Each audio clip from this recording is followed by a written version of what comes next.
Vlog. Isang magandang gabi sa inyong lahat. Mula dito sa Lasak City, nawala ako sa sirkulasyon sa chismisan sa mundo ng beauty pageant kagabi. Paglapag ng likod ko sa higaan ba? Wala oy, patay diretsi si Kuragan, dead ball oy. Sobrang sakit ng ulo ko, parang mabihag, wala. Lupaypay ang kalag at kaluluwa na. Kaya sa gabing to mga karag-karag, ang mga maulan na tsikahan, mga pinagchichismisan at mga revelasyon na pinag-uusapan ng mga active na mga chismosa na ilamok. Time pa. Ito pa nilupad.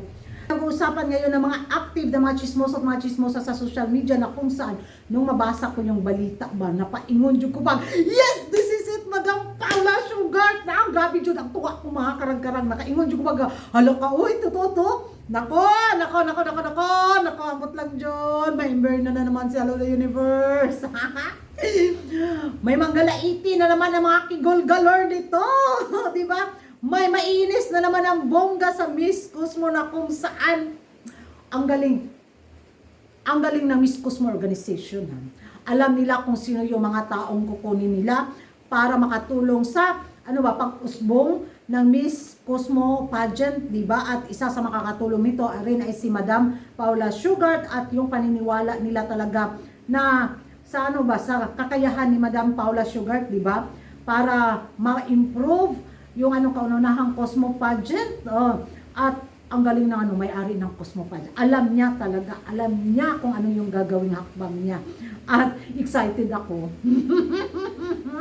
Alam mo yung feelings mo na gusto mong asarin ang Miss Universe organization, di ba?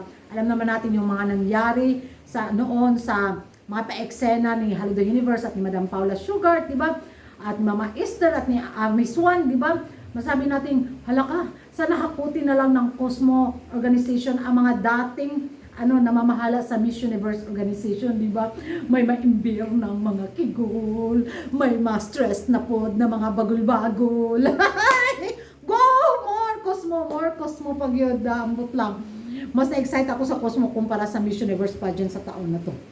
Aminin ko yun sa hindi. Alam mo yung, kasi ando na nga, lumalaban si Atisa sa Miss Cosmo Crown, di ba? Tapos si Chelsea sa Miss Universe Crown.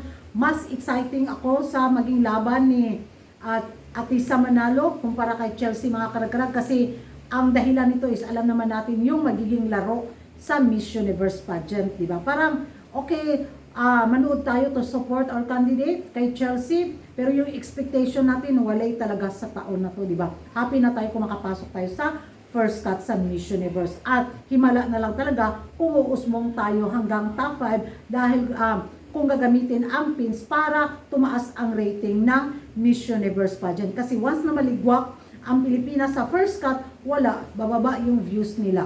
Yun yung siguro hindi gustong mangyari ng Miss Universe organization sa taon na to kasi nakita natin kung paano nila ginamit yung picture ni Michelle V. Why not kukunat sa taon na to kung gagawa sila ng strategy, di ba?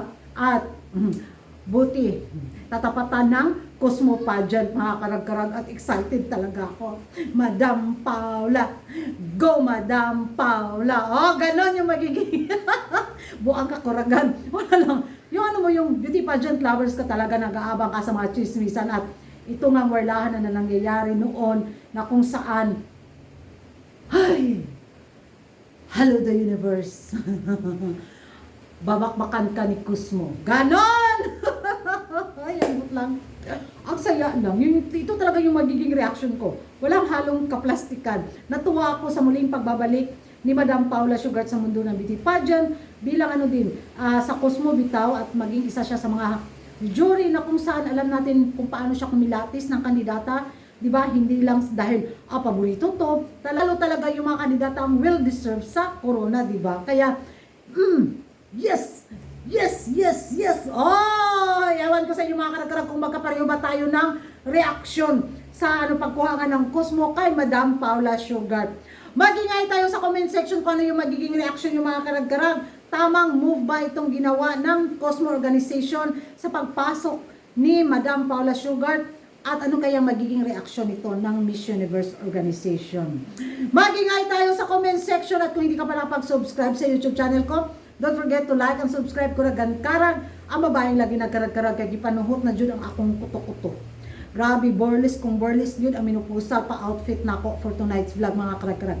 Lumalaban to para sa pangkabuhayan showcase, para sa ekonomiya. Diha na mo, good night everybody, kay nag-ulan na po. Bye-bye.